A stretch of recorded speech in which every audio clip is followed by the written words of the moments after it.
Good morning, guys. Oh my gosh. Okay, I got this. Oh, let me tell you guys what even happened. I got this fixed.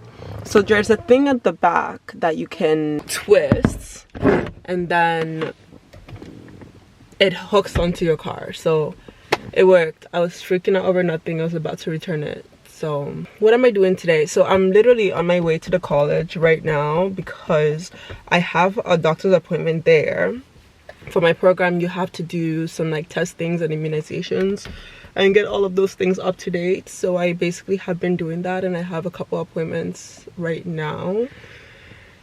The last time I was there was literally there was a parking attendant guy, and oh my gosh, like I don't want to pay for parking just to be there for like 20 minutes.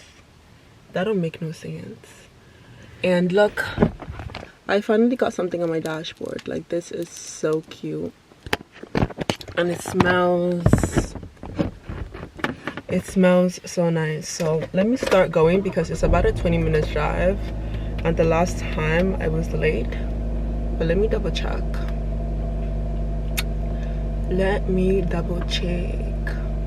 Okay, I couldn't find anything to actually mount my camera in my car.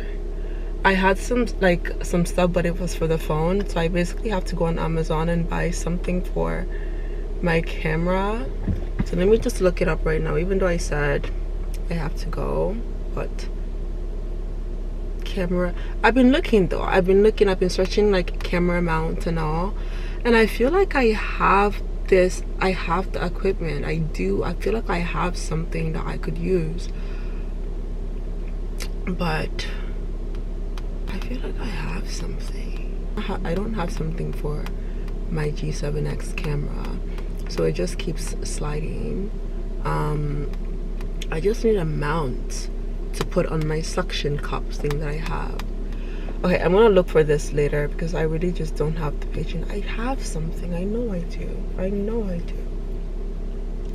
Alrighty, let's skedaddle. Yeah, let's go.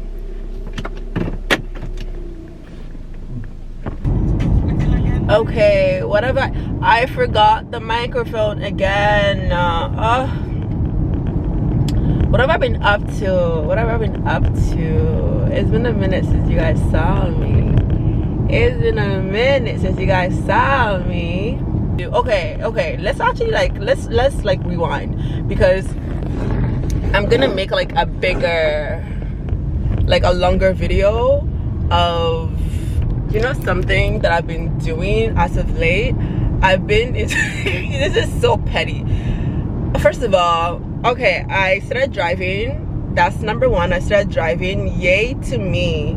You see, this is taking me this way. The other one took me that way. I did not like going that way, and I would not be going that way at all. But I started driving. Or let me go back a little tiny bit. Finished my master's program. I moved home. I started driving. I used to be terrified of driving. I got my license. I got my G1 since like 2017, but I just never used it. It was more of an ID. Like, I genuinely just don't like driving, and was just scared of everybody else on the road and scared of myself. Like, this is a heavy machinery. Like, do y'all get that shit? Do y'all understand? So that's that. What else? I feel like I changed. I definitely got a little bit more isolated when I moved here, and I kept to myself, I was just trying to figure out what I was gonna do with my life. Like, you know, I've frankly always known that if you want to do anything, you're gonna have to do it yourself. Like, if you genuinely want the life that you want to live, you're gonna have to do it yourself. You have to work for it. So I don't know, I really did, like, my circle was already small, but my circle got smaller. There was a lot of changes personally within myself, within my own family, within my friend groups. lost some friendships, made some new friends, like, and that was even the one thing I was really scared about, because I was like, how do you make friends in your 20s in a whole new like city, especially when you're not in school? And I work with like a lot of older women. I don't work with like younger women, so it was really hard. It was really hard trying to honestly make friends the first year that I was here. And I'm not gonna lie to you, yeah, I didn't have the capacity to seek out friendship or community. That was a choice that I made. Because I genuinely did not, like, I was not functioning very well, and it's a lot of things I needed to work on myself before trying to make time for other people. What else? Oh my gosh, the juicy ones. So I just turned 26, and yeah, juicy. I got in a relationship. I got in a relationship for the first time in my life. Like, it was just one of those where I was like, you know what, maybe open up. Sure, open up, allow it to happen, see what happens, go with it, try.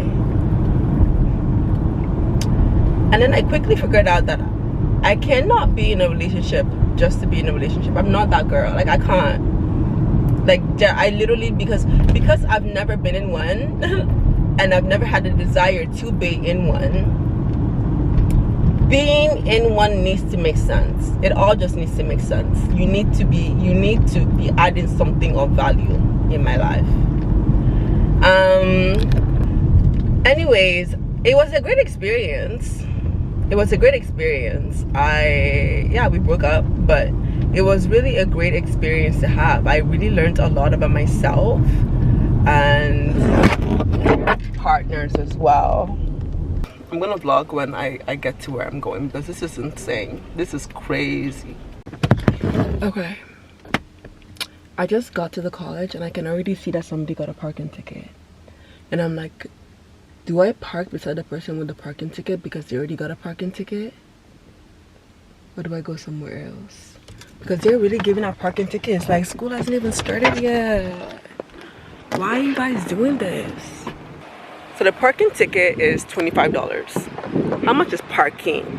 Well, that's still a violation. Do I really want a violation? Girl, I don't have time. Like, I don't have time to go and get it right now. There was another entrance. Maybe it's here. But I don't know why you're giving out, like, I guess I get it. But honestly, it's an actual scam. It's an actual scam to be paying for parking in a school you're already paying tuition for. Oh, like, how is that even possible? And I'm gonna show you guys my outfit today. I wore that dress that I bought yesterday.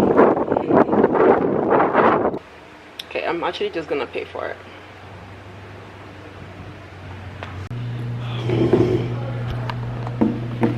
Alright, it's 10:37. I did end up paying for parking, and it was like $4 for 2 hours. So if I got a ticket for $25, that would have been a lot. Alright, I'm gonna show you guys my fit.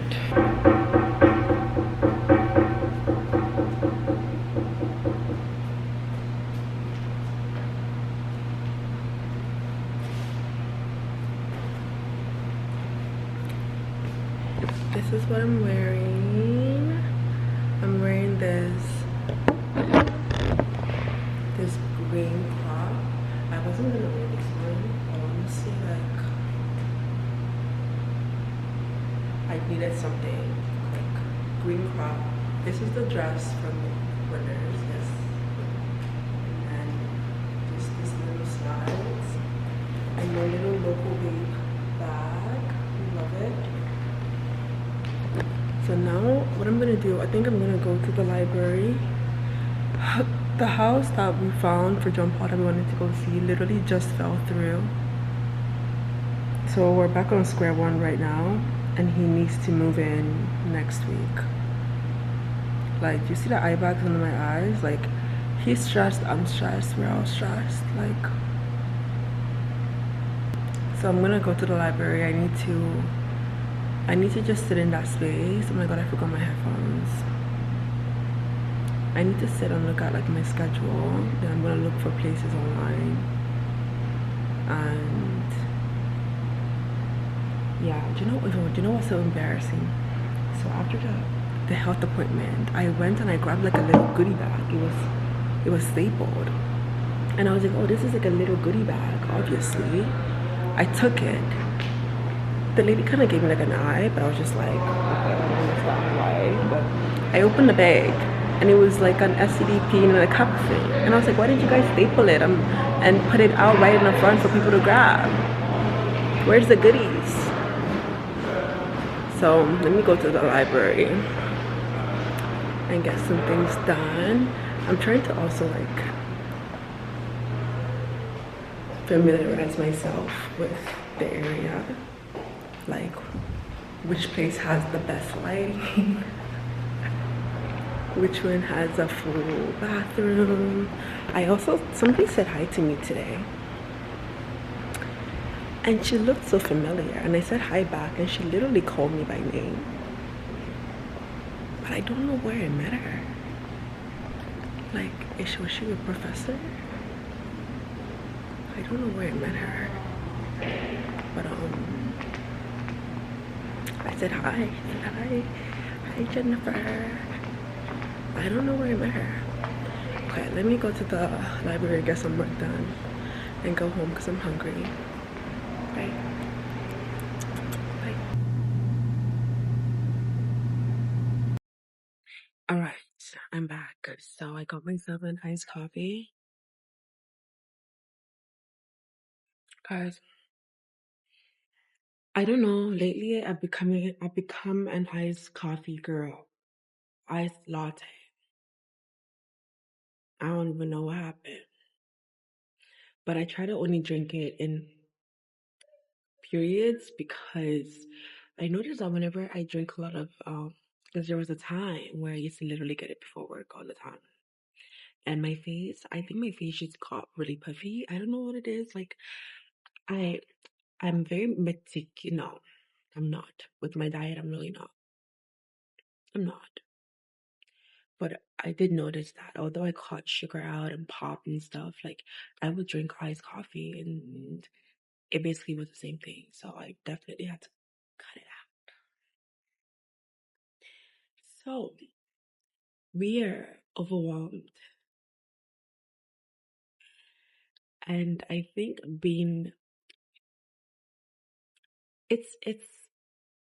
it's normal to be overwhelmed about starting college, to starting a new program.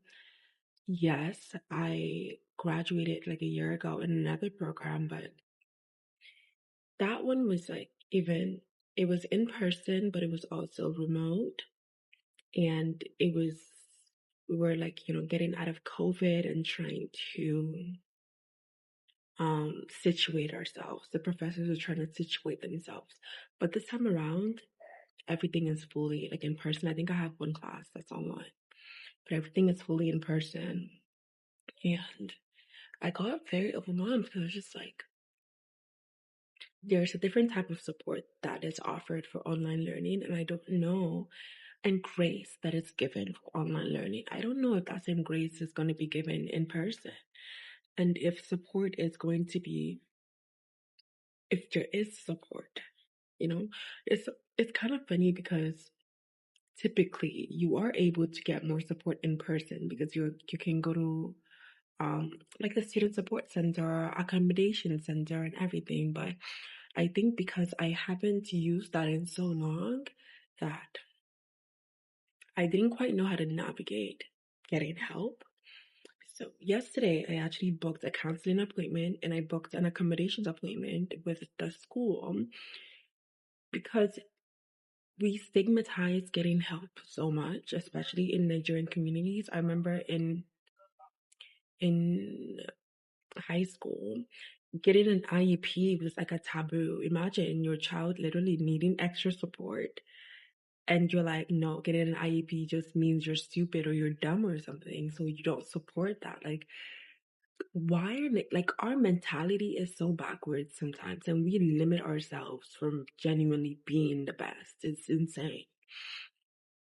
But getting an IEP doesn't mean that you're dumb or you're stupid. It just means that you have help. If you're somebody that don't like to rush, and maybe an extra 5 minutes of test writing can do you well, why not get that help? Or if you're somebody that you get easily distracted by other people writing tests, people are tapping, clicking, chewing, like during exams, and you get distracted. Okay, they offer different testing center for you to go to and write your exam. Where is the stupidness in that? I don't understand. So, university, I actually, oh my God, I'm just like spilling all the teas here in the library. I don't know who's listening to me. But in university, I got diagnosed with depression and anxiety. I've spoken about it in my previous channel. And I was like, whoa. Like I did first year, second year, third year. I was doing a double major at that time in humanities and biology. I was losing my mind. Like I was doing well, but according to the people at that time, the faculty, one guy specifically, he literally called me into the office. He was just like, I think you should drop out. Not even drop out of the program, drop out of school. Guys, me just saying this on even I was confused. Even I was confused. Like, what provoked you to tell me that? Like, genuinely, really think about it. I was doing well. Maybe not doing well in bio at that time, but in humanities, I was doing well. And he was a humanities advisor, so not even telling me to drop the other one and just stick to humanities. He just said drop out. Oh my God, it's so weird. Anyways, I left his office crying. Like I was in tears. I was sobbing as I was going back to my dorm room. COVID hit, um, and just a lot was happening. I was still working full time while in school, and I couldn't do it. I couldn't do it. I was having lots of like thoughts. Um, and at that time I lived in an apartment, and I was like, oh my gosh, this is not safe for me right now. So I actually left my apartment, went back home for like a month or two, and then came back again before school started. But during that time, I was like, I need help. Like, so I ended up getting my disability accommodation support around that time. And then I took that to my master's as well, and I was able to get accommodated. But I wasn't accommodated so much in my master's because we weren't testing, we weren't doing all of that. It was just more paper writing. The professors themselves were already so accommodating that if you needed extra help, you just had to email them or text them or call them or whatever. So I didn't quite need the accommodations, but it was there if I needed anything else. Well, I actually was able to get notes and recordings of my classes, because that was what I needed the most. Like I could focus in class and write my own notes, but I tend to freak out or just get like really like I get anxious that I don't have all the information that I need. So I like to compile everything. So that was really helpful. But yeah, I didn't need it as much. So coming here, I was just like, and keep in mind, in uni, I was on medications, and it was helping me with my anxiety, which in turn helped me focus.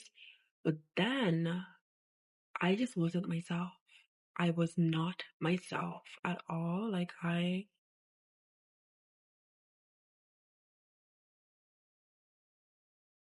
Like, I was not myself.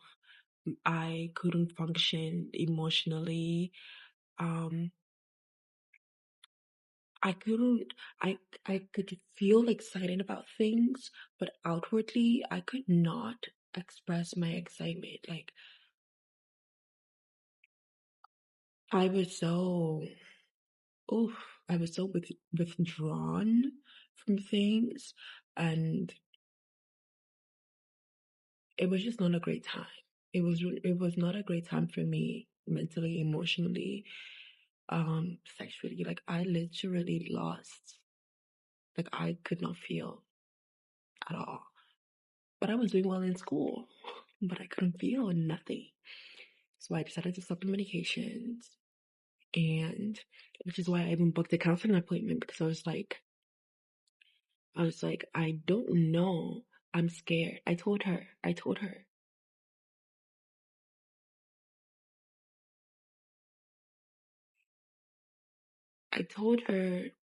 that I was scared that I wouldn't be able to function. Like, I was scared that I wouldn't be able to do this program without being on meds, and I don't want to be on meds. And I think that was my fear, that I wouldn't be able to do this on my own. But then again, though, I do, like, look, you have to understand that, of course, medications also have like its own stigma, because at the end of the day, if you hurt your leg and you need to take something for it, like, you're gonna take something for it.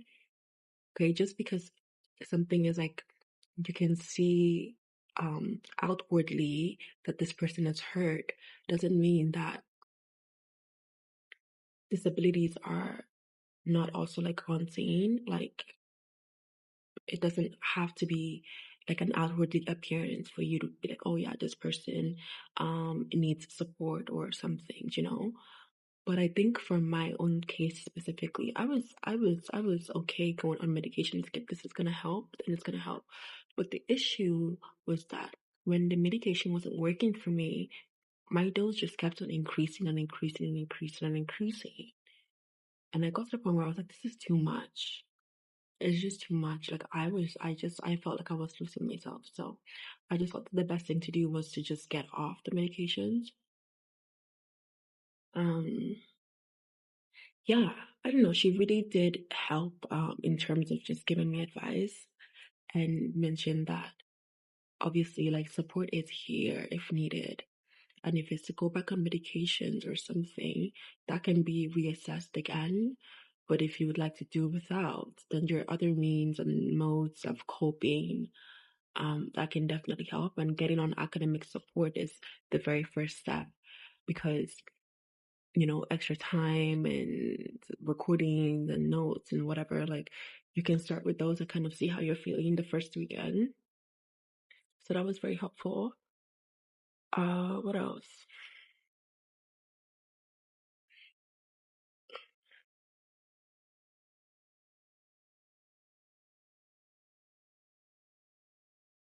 Yeah, but I've been very like, so yeah, I don't know. If you're also in your like mid-20s, you're going back to school, maybe you already graduated, and you're going right back into school, you took breaks and everything, you can you can ask for support and you can seek support and guidance. You don't have to do it by yourself. Like, you don't have to figure it out by yourself, right? Even having somebody explain to you how navigating whatever resources you have, like online or around your school, like, that is so helpful. A lot of people go to school and you don't even know what resources are available for you to use. You don't know what's free, you don't know what's not free, like, and a lot of things in your school is probably free. You're already paying for it in your tuition and you just don't know. So yeah, just having somebody give you a tour or something, like, sign up for those things, even if you have to do it by yourself. Like, sign up for a tour and let somebody show you around your school, around your classes. Like, those are so important. I get it. Sometimes you get into a program and you just want to get it done. I get it. I got it. I did it. But it's I think, especially if you're around your mid-20s, like this is the time where you don't want your experiences to pass through you. You want to be able to experience everything and live in the present, you know, like create those memories and do all of that. Because letting your experience pass through you, literally by the time I finish this program, 1 year, I'm gonna be 27. Like, I don't want to let this experience just pass through me as my other schooling has been like, because I've just been on survival mode. You've been on survival mode for so long that you genuinely haven't even enjoyed the process of you being in school, getting your degree, getting your diploma, getting your certificate, all of that stuff. Like, you've literally been in survival mode. So you need to decide to just do this for yourself and take the experience as they come, like pour into it. It's hard to do that, especially if you're like working full time, part time, whatever the case may be. You have hobbies, you have businesses. It's hard, but like pour into whatever it is you're doing and don't let that experience pass through you. Because when it's finished, it's finished. Like, okay, that was it. I'm gonna refocus and try to get some things done because I've just been yappy, yappy, yappy. Um, yeah, I'm going through the website, just getting myself like familiarized with it. And after that, I don't know where I'm gonna go. So we'll see. Okay.